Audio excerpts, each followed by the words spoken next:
The Uganda We Want is the program you're watching. This is episode 2 with the managing director of Munta Royal College and Royal Giant High School, Mityana. Munta Royal College is in Bombo and Royal Giant High School is in Mityana.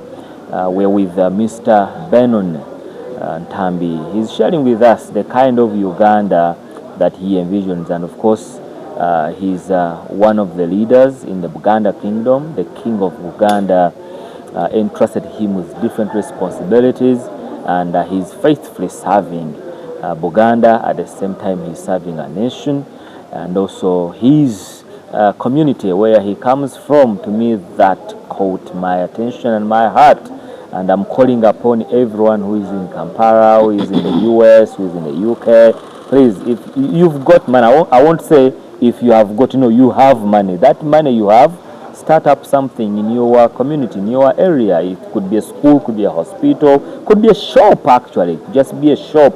Could put up a good supermarket in your town center.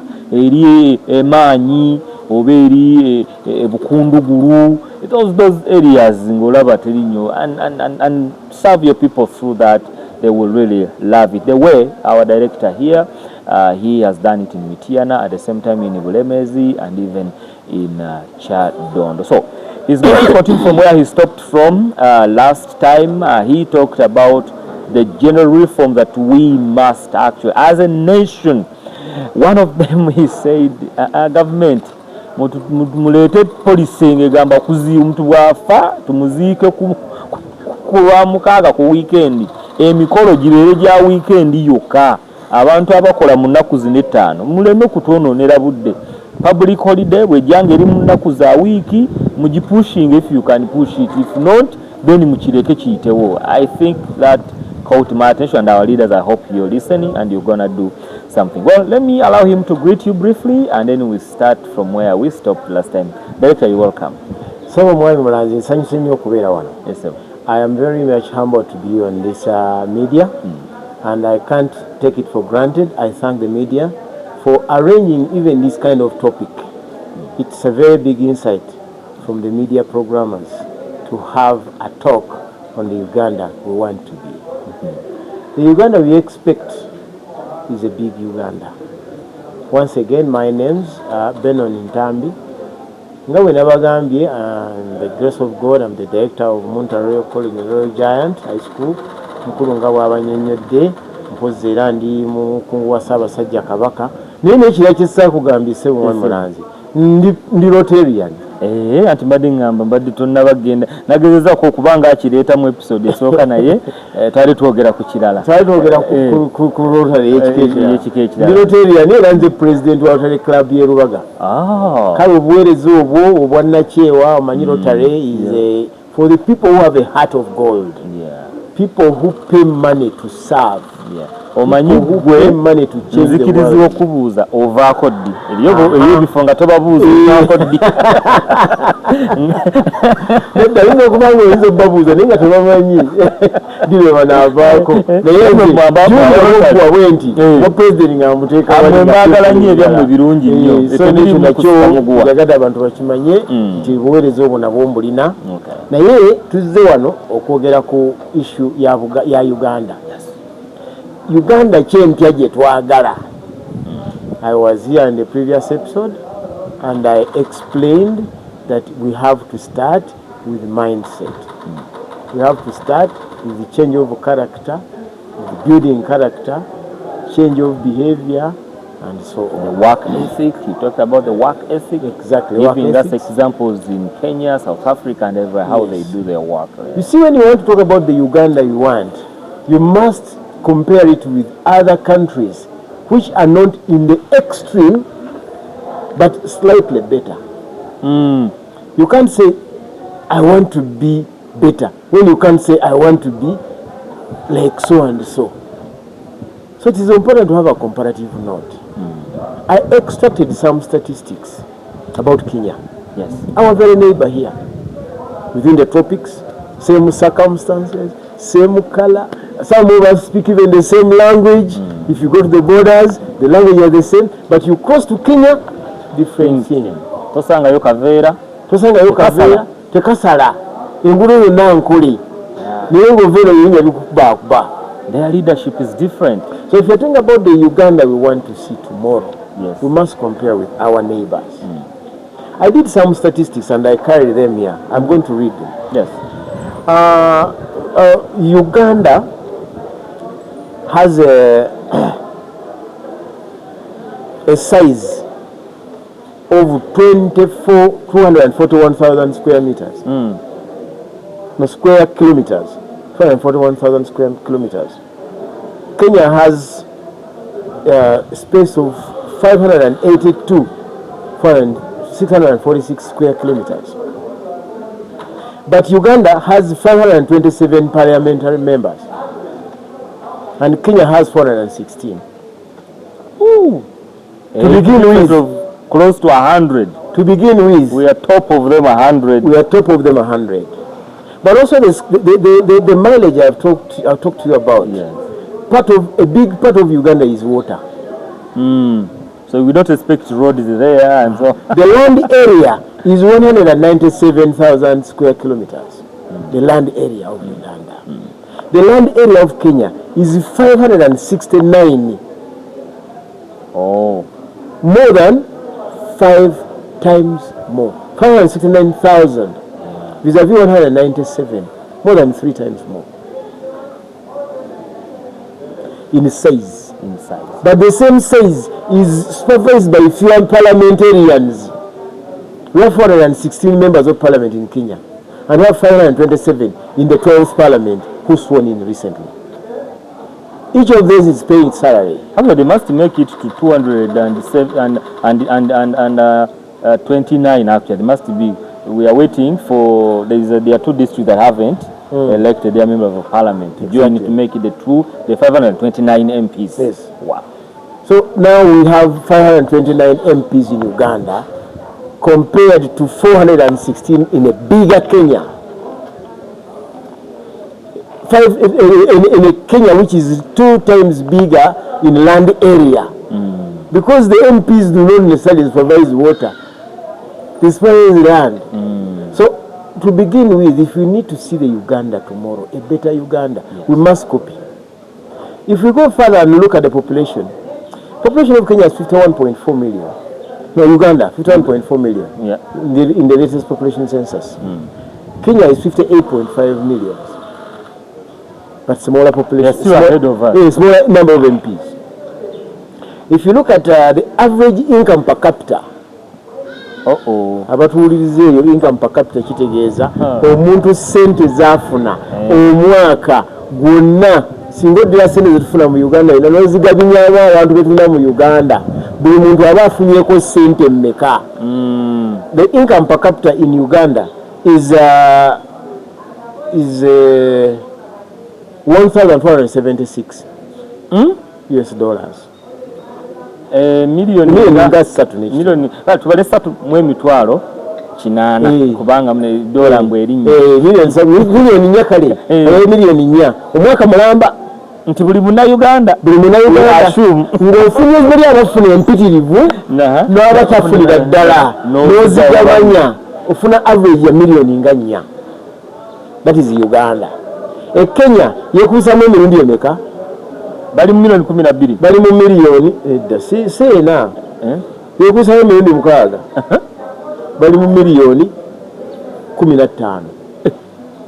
Bw'oddira ababebe ba Kenya ne bano abakola abakozi ab'e Kenya n'ogabanya n'ogata omwero gwabe n'ogabanya omunnakenya omu atirisa n'okubanga omwaka we guggwako milioni 15 azirina compare to kati Uganda gye twagala abantu babeere nga Uganda ebasanyusa nga bafunye ne ku nsimbi n'ensimbi mwe ziri mu nsawo.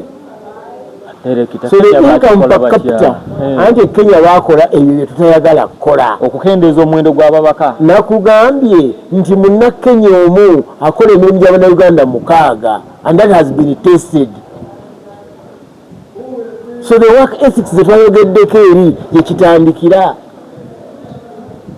Here you employ someone and you do the work for him in Uganda. You employ him, if you don't supervise him, kaweddemu. Bintu bigenda kufa. Here in Uganda, tutandika business, you are just supervising analysis. Oh, those are the ethics we are talking about. In Kenya, no, I went to a certain hotel up country in Wachiso there, deep in Chirema there, and I found a Kenyan leading a hotel for a Ugandan who has been away for 6 months. He's reporting on social platform only. One director is in US, another director is where? But because the head is a Kenyan, the hotel is going on and making profits. When I talked to one of the directors on the phone, because it means a little bit research, ninjogera niranga mwana wange nali sinaba kufuna manager oyo nga sikola nga banzi babubbi abaana be Uganda nga bampisaamu eggaali ngalinako faamu y'ente naye nga manager aliwo ajja n'atikka ente n'alipotinga nti baazibbye naye nga yazibbye nga konevinze ne bajuniya yonna waliwo ekisaka kirimu timba togenda waawo bambi omusajja watunga naye akolaki okukolaki ogendayo awo waliwo ekisaka waliwo timba naye ngaemabega eri gye battiranga ente nga wanagenda ajja kulaba ki so gwekyayita timba ye katiro gyali mwabagala okugendayo abagamba timba ye yattira ente kakati ono manager mbeere bamuwa MD Kenyan very brave he came and they told him that timber don't go there naka timber in Kenya we kill timbers because yali yegumya agenda kukawonga ke katiro that is the Ugandan culture I'm talking about. Corruption. We are talking about politicians as being corrupt, but even us Ugandans, we are corrupt. We are so corrupt to the extent that if someone goes in an office and he does not involve himself in corruption, the civil people will call him stupid. Ekintu akoze emyaka 10 avuddeyo nga tenakyalina naye ng'ate abadde akola ekitundu. Now, that mindset needs a fundamental change. That's why you see the difference between Kenya and Uganda is eminent. Because when a Kenyan comes to Uganda, they pay him salary for 3 people. He does work for 6 people. I'm not saying and very effective and genuine. I'm not telling lies, Mr. Mulanza. I have made a research on this. Our working vis-a-vis Kenyans working is very different, except for the people who have traveled and seen what work means. Yes. Kati tutike emiliyoni 46 mu emitwalo 9 ababiro bye batugamba tubatwale challenge tulina nti abakulembeze baffe bwe batuyambako bwe bafuluma nga tebafulumidde na ku ssente za gavumenti bwe bagenda bye balabyeyo tebabiddiza bantu kubiteeka mu nkola. Abamu abalina mu kondooza ku balina kukosa ekigambo ekizibu naye abategeera muko babyekolera ne batabigaziiza bantu balala n'owulira nga yeewaana nyina hoteri eno nyina hoteri ali mu palamenti na supervising emirimu gye naye nga abantu takibalaze. Nze kati I'm alone here who has caused this fundamental change in so many mindsets here. But I can only do enough. Yeah, I can only do it to a certain extent. Yeah, you can't do it all. That's what I'm saying. Because for me, I wake up every day at 5, and I go to bed after 11. I execute every minute of mine to full use. And I would imagine that if we had people who work that way in every sector, the results will automatically change. So these statistics we are comparing to refer to the Uganda we want to be tomorrow. You know, the average income of a Ugandan is alarming. It's alarming. The house size, the dependency syndrome in Uganda. One man has now reduced from 4.7 to 4.2. Nti buli muntu omu oyingira mulimu ogenda okukola bwoti mulimu alina omu mulimu atalina naye bonna bwe bufunye average buli muntu alina abantu 5 kati gwe bwotandika okukola mulanzi mu media oyinza okuba nga olina abantu boolabirira baganda ba mukyalawo baganda bo batoovu relatives senga ani nga dependency syndrome eri deeply ingrained in our society. Kati gulivayo ddi nosanga oli nga akola naye nga abamu baalina okulabirira nga bangi. Yes. And we have a problem in African society, in Ugandan society. People do not want to say no. Ojja kupakosa emitima. At some point, someone must learn to say no. You should only say yes when there is comfort in your heart. I'm not saying we shouldn't help others. But I am saying people do not stop living for validation. Mulanzi, to say that you are successful, you don't need people to validate you. Tuwokuba simuwadde mitwalo ebiri siwaddeyo zambaga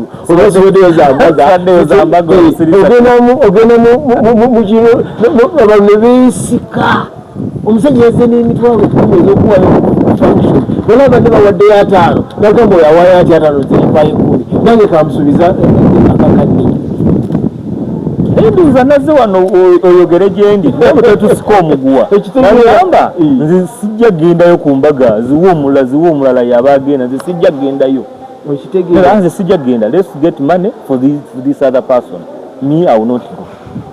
And that is maturity. When you reach the level of saying no to what is counterproductive, for me I call that maturity. Yeah.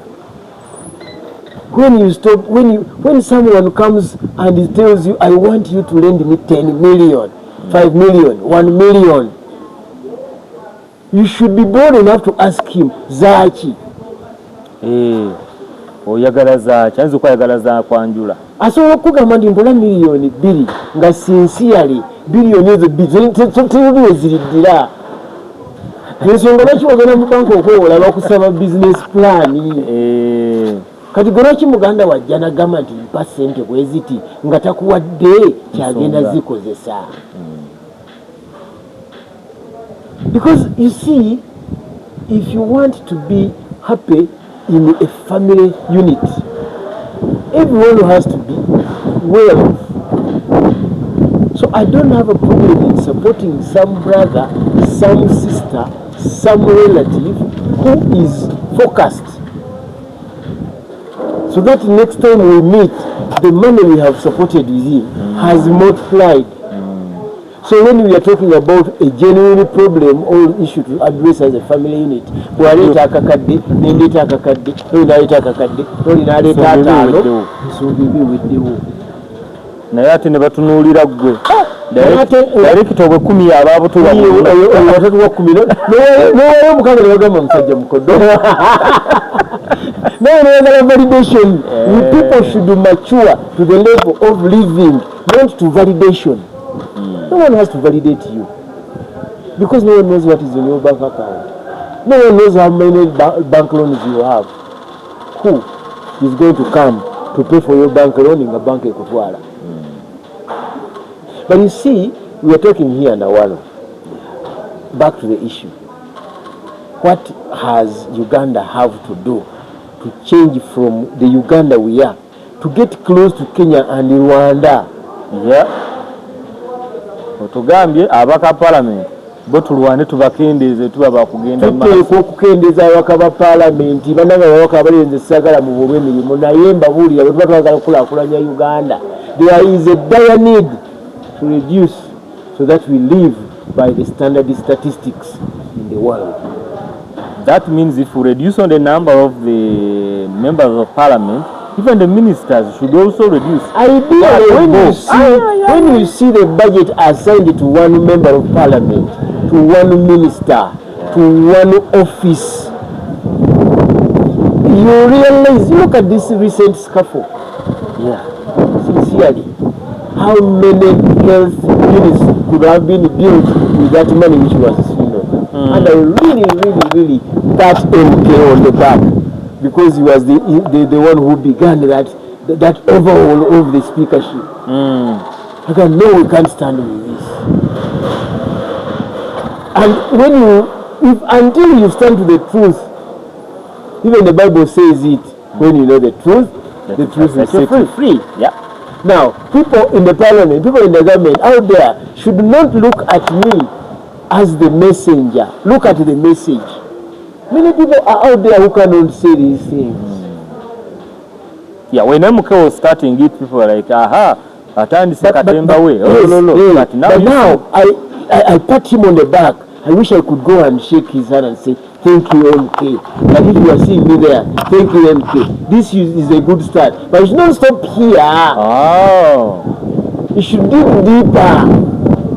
In first world economies, there is an extent to the freezing of illegally acquired assets in the best interest of the Ugandan.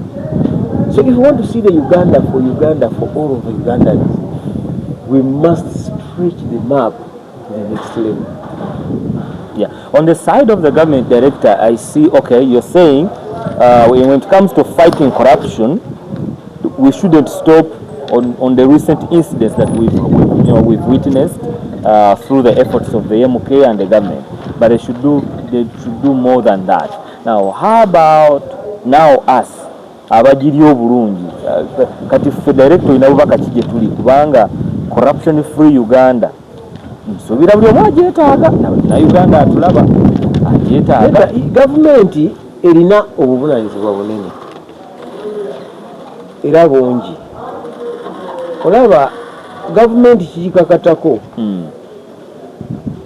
okulwanyisa corruption yonga government, but more than even fighting corruption, because the government erina okulondoola emirimu egikoleddwa quality yayo eri etya. For example,